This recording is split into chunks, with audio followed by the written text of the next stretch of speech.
बिस्मिल्लाहिर्रहमानिर्रहीम। मैं हूं महमूद भट्टी और आप देख रहे हैं मेरा यूट्यूब चैनल। दोस्तों, आज का मेरा मौजू हमारे पड़ोस में वाक़ दो इंतहाई अहमियत के हामिल ममालिक, मशरिक़ में भारत, मगरिब में ईरान, इन दोनों के आपसी ताल्लुकात कैसे हैं, इन दोनों की ट्रेड कैसी है और क्या वजह है कि पूरी दुनिया पे तो पाबंदी है मगर इंडिया ईरान के साथ ट्रेड कर रहा है। मैं स्टार्ट करूंगा पार्टीशन के बाद से, जब 1950 में पहली दफ़ा इन दोनों ममालिक के दरमियान डिप्लोमेटिक रिलेशनशिप बिल्ट हुए। इतनी गर्मजोशी नहीं थी, कोल्ड वॉर का इरा था, ईरान ओपनली वेस्टर्न ब्लॉक का हिस्सा था, इंडिया सोवियत यूनियन के साथ था। ये दोनों एक दूसरे के साथ किसी हद तक डिप्लोमेटिक टाइज में तो थे मगर ज़्यादा गर्मजोशी नहीं थी। इसी चीज़ के चलते 1979 में जब ईरान में इस्लामिक इनकलाब आया तो इंडिया ने उसे वेलकम नहीं कहा। 1980 में ईरान इराक वॉर का स्टार्ट हुआ तो इंडिया ने वहाँ पे भी इराक का साथ दिया। ये वो इरा था या ये वो वक्त था जिसमें मुख्तलिफ जो कन्फ्लिक्ट्स थे पाकिस्तान और इंडिया के दरमियान, उसमें ईरान खुल के पाकिस्तान को सपोर्ट करता था। फिर ऐसा क्या हुआ ये कि 1990 की दहाई में वजह बना अफगानिस्तान। तालिबान अफगानिस्तान में पावर में आए। अब तालिबान वो फैक्टर था जो कि ईरान और इंडिया दोनों के लिए नापसंदीदा था। यहाँ पे ये दोनों ममालिक एक दूसरे के करीब भी आए और यहाँ पे अफगानिस्तान में इंडिया और ईरान ने नॉर्दर्न अलायंस को खुल के सपोर्ट भी किया। 9/11 हुआ। 2002 में इन दोनों ममालिक के दरमियान आपसी डिफेंस कोऑपरेशन का मुआहिदा भी हुआ। नेटो फोर्सेस अफगानिस्तान में आई। नेटो फोर्सेस को इंडिया ने खुल के सपोर्ट किया, नॉर्दर्न अलायंस को तो वो ऑलरेडी सपोर्ट कर रहा था, मगर यहाँ पे ईरान का मौक़िफ़ थोड़ा डिफरेंट था। वो सिक्योरिटी थ्रेट्स की वजह से और टेररिज्म को बढ़ने की वजह से नेटो फोर्सेस की अफगानिस्तान में मौजूदगी का मुखालिफ रहा। मगर फिर भी इन दोनों ममालिक के दरमियान में कोऑपरेशन जारी रही। ट्रेड स्टार्ट हो चुकी थी। इंडिया ईरान से क्रूड ऑयल भी मंगवा रहा था, रिफाइंड ऑयल भी मंगवा रहा था और ये वॉल्यूम 2010-11 में तकरीबन $12 बिलियन तक पहुंच चुका था। 2010 में ईरान के सुप्रीम लीडर जनाब आयतुल्लाह अली खamenei ने तमाम दुनिया के मुसलमानों को, जम्मू कश्मीर के मुसलमानों को सपोर्ट करने के लिए अपील की। ये बात इंडिया के लिए किसी तौर भी काबिल कबूल नहीं थी।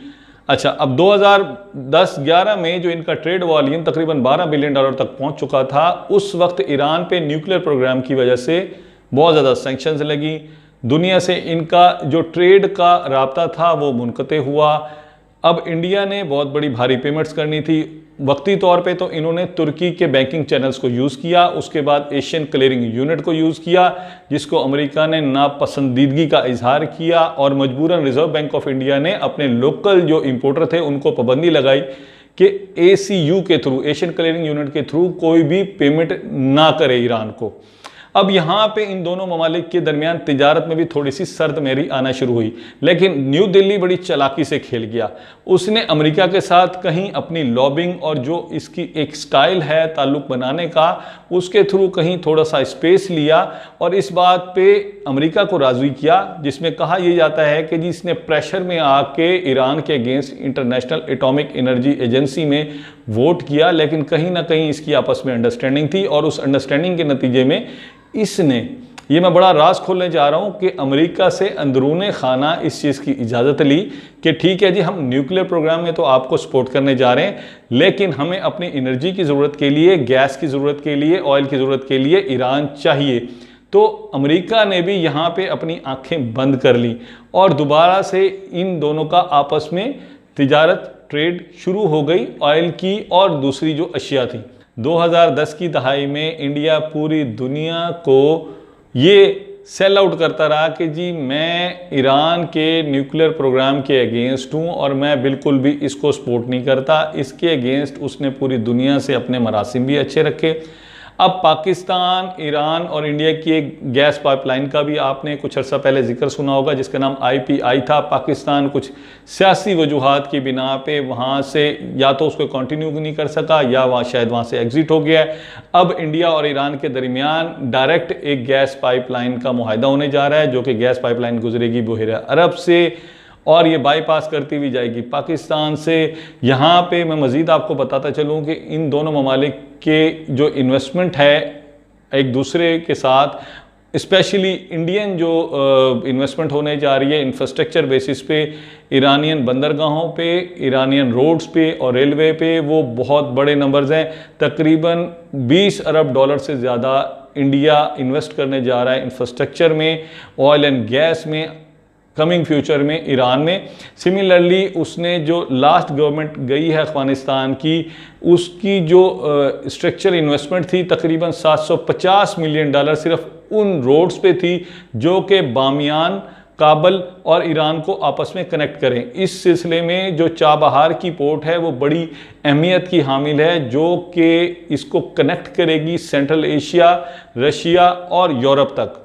यहाँ से अपनी इन्वेस्टमेंट के थ्रू इंडिया एक तो चाइना के मुकाबले में जो गवादर में वो इन्वेस्टमेंट करने जा रहा है उसको भी मैनेज करना चाह रहा है, उसके साथ वो सेंट्रल एशिया, रशिया और यूरोप तक अपनी प्रोडक्ट्स को बेचना चाह रहा है। यहाँ पे इन तीनों ममालिक के दरमियान, अफगानिस्तान, ईरान और इंडिया के दरमियान प्रेफरेंशियल ट्रीटमेंट और लो टैरिफ का एग्रीमेंट भी हो चुका है, जिसके थ्रू इंडियन प्रोडक्ट्स जो एक्सपोर्ट होती हैं वो इन दोनों ममालिक के थ्रू सेंट्रल एशिया और रशिया तक बआसानी जा सकेंगी।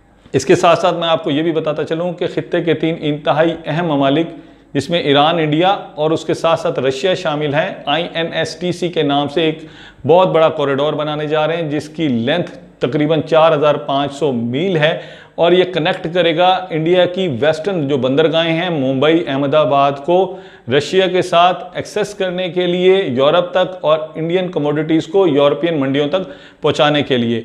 इस सिलसिले में इन्होंने 2 ड्राई रन भी किए हैं। ड्राई रन का मतलब होता है कि एक्सपेरिमेंटल बेसिस पे 2014 में इन्होंने मुंबई से लेके बंदर अब्बास के थ्रू बाकू तक और मुंबई से लेके बंदर अब्बास के थ्रू अस्तरखान, रशिया तक, ये एक्सपेरिमेंट्स इनके काफ़ी कामयाब रहे हैं और इनकी जो कॉस्ट रिडक्शन थी वो एस्टिमेटेड थी कि तकरीबन $2500 इन्हें पर 15 टन पे बचता था। अब जहाँ पे वॉल्यूम तिजारत का मिलियंस ऑफ टन में होगा तो आप अंदाज़ा लगा लें कि कितना बड़ा इनको सेविंग होने जा रहा है। साथ साथ इंडिया जो है वो ईरान से अपने ताल्लुकात को मज़ीद मजबूत करने के लिए ईरानी स्टूडेंट्स को स्कॉलरशिप भी दे रहा है और इसके साथ साथ लखनऊ में स्पेसिफिकली पर्शियन रिसर्च का एक सेंटर भी बनाया गया है और इसके साथ साथ एक बड़ा ज़बरदस्त वो की फैक्टर भी खेल रहा है। वो हैं इंडियन पारसीज, जिनका बेसिक ओरिजिन तो ईरान है, मगर जब अरबों ने ईरान को फतह किया तो ये वो लोग थे जो उस वक्त माइग्रेट होके इंडिया की वेस्टर्न कोस्ट,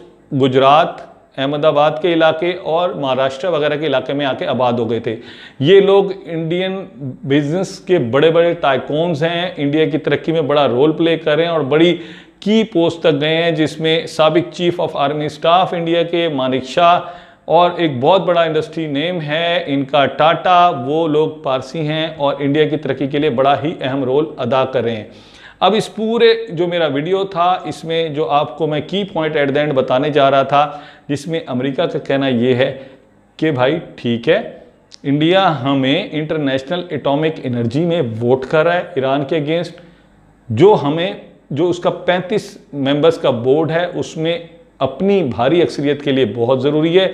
अगर ये वोट हमें दे रहा है तो हमें गैस पाइपलाइन पे कोई एतराज़ नहीं है, ये आपस में अपनी एनर्जी की ज़रूरियात को पूरा करें और एक दूसरे के साथ अगर तेल गैस की कोई इन्वेस्टमेंट करते हैं या ट्रेड करते हैं तो हमें इससे कोई गर्ज नहीं है। उसके साथ साथ एक और भी डेवलपमेंट होने जा रही है। दुनिया में रशिया को पेट्रोल की एक्सपोर्ट को कट डाउन कराने के लिए एक नए प्लेयर को एंट्री दी जा रही है और उसको कोई सॉफ्ट स्पेस दी जा रही है और वो प्लेयर है ईरान। ईरान के थ्रू काफ़ी सारे ममालिक के लिए बड़ी अच्छी न्यूज़ हैं। एक और वीडियो मैं आप लोगों से बहुत जल्द शेयर करूंगा जिसमें पाकिस्तान और ईरान के दरमियान होने वाली तिजारत की समरी और जो फ्यूचर प्रोजेक्ट्स हैं पाकिस्तान और ईरान के, वो भी इंशाल्लाह आप लोगों से शेयर करूंगा। Thank you so much. Allah हाफिज़।